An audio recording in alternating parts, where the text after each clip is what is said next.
আমরা মহিলারা সকাল থেকে রাত পর্যন্ত সংসারের কাজ করতে করতে কিন্তু অস্থির হয়ে উঠি, কাজ যেন মোটেই শেষ হতে চায় না। কিন্তু সেই কাজগুলোকে আমরা যদি একটু বুদ্ধি খাটিয়ে করতে পারি, কোনো কাজই কঠিন বলে মনে হবে না, এমনকি কাজগুলো আমরা দ্রুত শেষ করতে পারবো। এমনই কিছু ছোট ছোট টিপস আজকে আপনাদের সঙ্গে আমি শেয়ার করব। আশা করছি টিপসগুলি একটু হলেও আপনাদের কাজে লাগবে। চলুন তাহলে আমরা টিপসগুলি দেখে নিই। প্রথমে যে টিপসটি শেয়ার করছি, এই ধরনের যে ওষুধগুলো আমাদের বাড়িতে নিয়ে আসি বাচ্চাদের জন্য, বড়দের জন্য মলম, আমরা অনেক সময় ওষুধগুলো যখন নতুন অবস্থায় থাকে না, ওষুধের মুখটা কিন্তু সিল করা থাকে। আমরা অনেকেই বুঝতে পারি না যে সিলটা কি করে আমরা সেটা ফুটো করব। আমরা এই ধরনের যে লোহার রডগুলো হয় সেটা ব্যবহার করি, সেফটি পিন ব্যবহার করি, কিছুতেই দেখা যায় সিলটা খোলা যায় না। কিন্তু বন্ধুরা, আপনারা লক্ষ্য করবেন এই ধরনের যে মলমগুলো থাকে তার পেছন দিকটাই কিন্তু মলমের ঢাকনার পেছন দিকটা উঁচু মতো থাকে। এই উঁচু জায়গাটা দিয়ে যদি আমরা এইভাবে একটু ঘোরাতে থাকি, সেকেন্ডের মধ্যেই কিন্তু মলমটার যে সিলটা সেটা ছিদ্র হয়ে যাবে, এমনকি মলমটা আমরা ইউজ করতে পারবো। কোনো রকম সেফটি পিন বা কোনো রকম লোহার রড কিচ্ছু প্রয়োজন হবে না, সেকেন্ডের মধ্যেই কিন্তু আমরা এটাকে ছিদ্র করে মলমটা ইউজ করতে পারবো। আশা করছি এটা অনেকেই জানেন এই টিপসটা, যারা জানেন না তারা কিন্তু অ্যাপ্লাই করে দেখতে পারেন। আশা করছি আপনাদের টিপসটি কাজে লাগবে। চলুন তাহলে পরবর্তী যে টিপসটি আছে দেখে নিন। এই ধরনের দাড়ি কাটার পর যে ব্রাশগুলো আমরা ব্যবহার করি, কম বেশি প্রত্যেকেই যে ব্যবহার করে পুরুষরা, এগুলো তো দেখা যায় দীর্ঘদিন ব্যবহার করতে করতে নোংরা জমে যায়, ব্যাকটেরিয়া জমে যায়, একেবারে কালো হয়ে যায়, আর যে এই ধরনের ব্রাশের যে তুলিটা থাকে শক্ত হয়ে যায়। তাই এটাকে আমরা অনেক সময় বাতিল করে নতুন কিনে নিয়ে আসি। তাই খুব সহজেই কিভাবে নতুনের মতো সাদা ধবধবে পরিষ্কার জীবাণুমুক্ত এমনকি নরম করে নিতে পারবো, এর জন্য সবার প্রথমে গ্যাসের ওপর আমি একটি পাত্র বসিয়ে দিয়েছি। পাত্রের মধ্যে জলটা দিয়ে গরম করে নিয়েছি। এই হালকা উষ্ণ গরম জলের মধ্যে আমি এখানে দিয়ে দিচ্ছি কিছুটা পরিমাণ নুন। তারপর এর মধ্যে আমি দিয়ে দেব কিছুটা পরিমাণ শ্যাম্পু। ডিটারজেন্টটা না দেওয়াই ভালো, শ্যাম্পুটার মধ্যে ক্ষারের পরিমাণটা কম থাকে, তাই অবশ্যই শ্যাম্পুটা ইউজ করবেন। তারপর আমাদের যে এই ব্রাশগুলো আছে না, এইগুলোকে আমরা এইভাবে যদি একটুখানি কয়েক সেকেন্ড এইভাবে গরম জলের মধ্যে নুন আর শ্যাম্পু দিয়ে একটুখানি ডোবাতে থাকি, বা আপনারা রেখেও দিতে পারেন। আমারটা যেহেতু খুব নোংরা না, যদি কালো হয়, আপনাদের একেবারে কালো হয়ে যায়, তাহলে গরম জলের মধ্যে ডুবিয়ে কয়েক সেকেন্ড রেখে দেবেন। দেখবেন একেবারে পরিষ্কার হয়ে গেছে, নোংরা জীবাণু যা আছে সব চলে গেছে। এমনকি হালকা উষ্ণ গরম জলে দেওয়ার কারণে অনেক সময় যে তুলিগুলোর ইগুলো থাকে, ব্রাশগুলো, সেগুলো শক্ত হয়ে যায়, সেগুলোও কিন্তু খুব সুন্দর নরম হয়ে যাবে। আপনাদের বাতিল করতে হবে না, একটি এই ধরনের ব্রাশ দিয়ে কিন্তু আপনারা অনেক দিন দাড়ি সেভ করার পর ইউজ করতে পারবেন। আশা করছি টিপসটি আপনাদেরও কাজে লাগবে, অবশ্যই অ্যাপ্লাই করবেন। তাহলে দেখুন আমি পরিষ্কার করেও দেখালাম। চলুন পরবর্তী টিপসটি দেখে নিই। পরবর্তী যে টিপসটি আছে সেটা হলো কলা নিয়ে। কলা তো আমরা কম বেশি প্রত্যেকেই খেয়ে থাকি, কিন্তু অনেক সময় গরমকালে কলা যখন আমরা কিনে নিয়ে আসি, রেখে দিলে কিন্তু কলা এরকম আর হলুদ থাকে না, 1 থেকে 2 দিনের মধ্যেই কলার গা একেবারে কালো হয়ে যায়। ভেতরটা সাদা থাকলেও বাইরেটা কালো হয়ে গেলে বাচ্চারা কিন্তু খেতে চায় না। তাই কালো যাতে না হয়, একেবারে ফ্রেশ থাকে হলুদ মতো, এর জন্য কি করতে হবে, আমি এখানে নিয়ে নিচ্ছি কিছুটা পরিমাণ পেপার।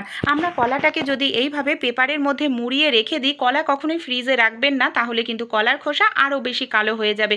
কলা সবসময় বাইরেই রাখবেন। আর গরমকালে এইভাবে পেপার মুড়িয়ে যদি কলাটাকে রাখতে পারেন, তাহলে লক্ষ্য করবেন যে কলা আপনাদের 2 দিনে কালো হয়ে যেত, সেই কলা 5 থেকে 6 দিন রেখে দিলেও কালো হচ্ছে না, ফ্রেশ থাকছে। আশা করছি টিপসটি কাজে লাগবে। পলিথিনে কিন্তু রাখবেন না, পেপারের মধ্যেই মুড়িয়ে রাখবেন। পরবর্তী টিপসটি তাহলে চলুন দেখে নিই। লেবু তো আমরা কম বেশি প্রত্যেকেই খাই, কিন্তু আপনারা কি কখনো কোনো রকম জুসার বা ছাড়াই একটি ছাঁকনির সাহায্যে লেবু রস করে দেখেছেন? কিভাবে একটি ছাঁকনির সাহায্যে আমরা লেবু রস করতে পারি, চায়ের ছাঁকনির সাহায্যে, চলুন দেখে নিই। আবার প্রথমে এইভাবে আমি ছুরির সাহায্যে লেবুটাকে অর্ধেক করে কেটে নিচ্ছি। তারপর এখানে আমি নিয়ে নিচ্ছি একটি বাটি, বাটির মধ্যে একটি গ্লাস, গ্লাসের ওপর এইভাবে চা ছাঁকনিটাকে রেখে এইভাবে যদি আমরা লেবুটাকে ঘোরাতে থাকি, কয়েক সেকেন্ডের মধ্যে লেবুটা রস হয়ে যাবে। কারণ এখানে আমি স্টিলের চা ছাঁকনি ব্যবহার করছি, চা ছাঁকনির যে নেটটা সেটা ধার মতো হয়, এর ফলে কিন্তু সেকেন্ডের মধ্যেই আমরা লেবুটা রস করে ফেলতে পারি। দেখুন লেবুটা আমি কতটা পরিমাণ রস হলো, একটুও কিন্তু রস এর মধ্যে নেই। এইভাবে কিন্তু আপনারা খুব সহজেই বাড়িতে কোনো রকম একদম জুসার ছাড়াই লেবুর রস করে নিতে পারেন।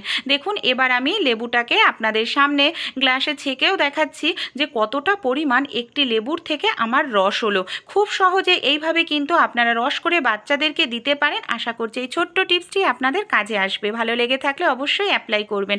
চলুন তাহলে পরবর্তী টিপসটি আমরা দেখে নিই। কলা খাওয়ার পর কলার যে খোসাটা থাকে এটাকে আমরা ফেলে দিই, কিন্তু কলার যেরকম উপকার কলার খোসাও কিন্তু ভীষণ উপকার।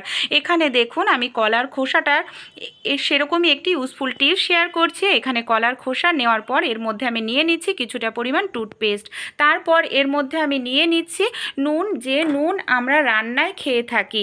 খুব ভালো করে টুথপেস্ট আর নুনটাকে এইভাবে কলার খোসার ওপর লাগিয়ে নেব। চলুন এটাকে কী কাজে ব্যবহার করি দেখে নিই। আমাদের অনেকেরই দেখা যায় দাঁত একেবারে হলুদ হয়ে যায়, কালো হয়ে যায়, দেখতে কিন্তু ভীষণ বাজে লাগে, কারণ মুখের দাঁত কিন্তু একটা সৌন্দর্যের অঙ্গ। তাই অবশ্যই এইভাবে কলার খোসা ফেলে না দিয়ে কলার খোসার ভেতরে যে সাদা অংশটা থাকে সেটা কিন্তু দাঁতকে সাদা ঝকঝকে করতে ভীষণ সাহায্য করে। সেই সঙ্গে আমি একটু নিয়ে নিয়েছি নুন আর টুথপেস্ট। নুন কি করবে, অনেক সময় দাঁতের মাড়িতে আমাদের যন্ত্রণা করে, সেক্ষেত্রে নুন কিন্তু ব্যথা বেশ কমাতেও সাহায্য করবে। অবশ্যই টিপসটি অ্যাপ্লাই করবেন, দারুণ ফল পাবেন। চলুন পরবর্তী টিপসটি দেখে নিই। আমাদের বাড়িতে এই ধরনের যে চায়ের মগ থাকে, কফির কাপ থাকে কিংবা চায়ের কাপ দেখা যায় দীর্ঘদিন ব্যবহার করতে করতে একেবারে কিন্তু ভেতরটা লাল হয়ে যায়। যতই আমরা নর্মালভাবে মাজা ঘষা করি সেটা কিন্তু পরিষ্কার হয় না। খুব সহজে কিভাবে পরিষ্কার করতে পারবো এর জন্য আমি দেখুন নিয়ে নিয়েছি এখানে 1 চামচ পরিমাণ ভিনিগার, সামান্য একটু পরিমাণ জল নিয়েছি, তারপর আমি এখানে জল আর ভিনিগারটাকে মিশিয়ে নেব।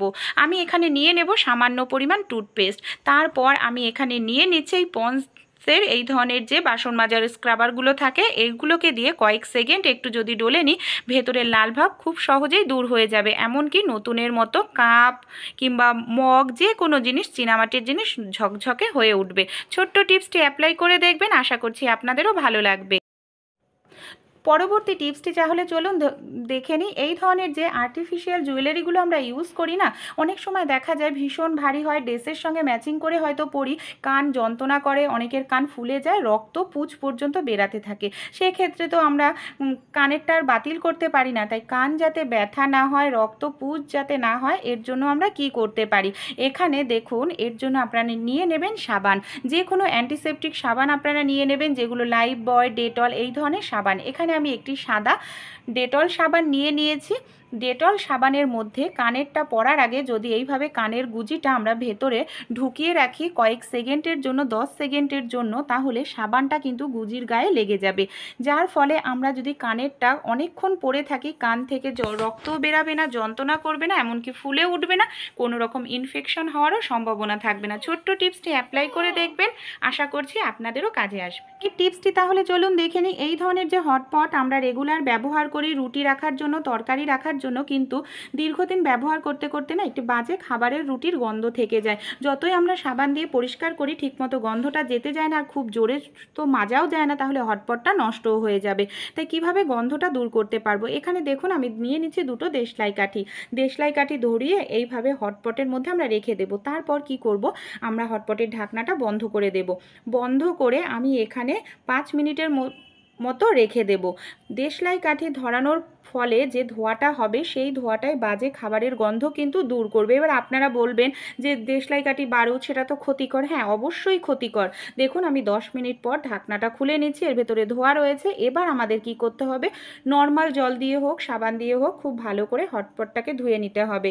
দেশলাই কাঠি পোড়ানোর কারণে যে পোড়া গন্ধটা সেটা বাজে খাবারের গন্ধ দূর করে দেবে। এমনকি তারপর নর্মাল জল দিয়ে বা সাবান দিয়ে ধুয়ে নিলেই কিন্তু পুরোপুরি গন্ধও চলে যাবে, বারুদের কোনো গন্ধও থাকবে না, খাবারের গন্ধও থাকবে না। ছোট্ট টিপসটি অ্যাপ্লাই করে দেখবেন, আশা করছি টিপসটি আপনাদেরও কাজে আসবে। চলুন পরের টিপসটি দেখে।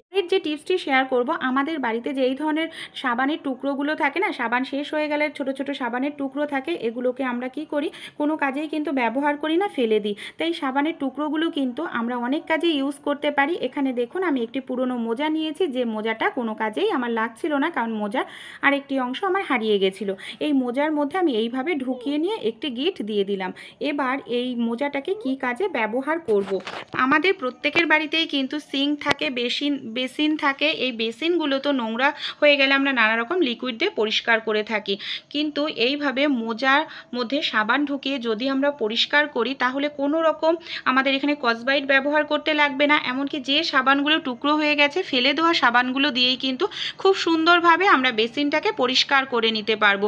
তাহলে আপনারাও ফেলবেন না। এইভাবে পরিষ্কার করলে লিকুইড কিনতে গেলেও কিন্তু আমাদের অনেকটা টাকা খরচা করতে হয়, আর এইভাবে কিন্তু আমাদের নতুন কিছু কিনতেও লাগবে না, বেসিনটাও পরিষ্কার হয়ে যাবে।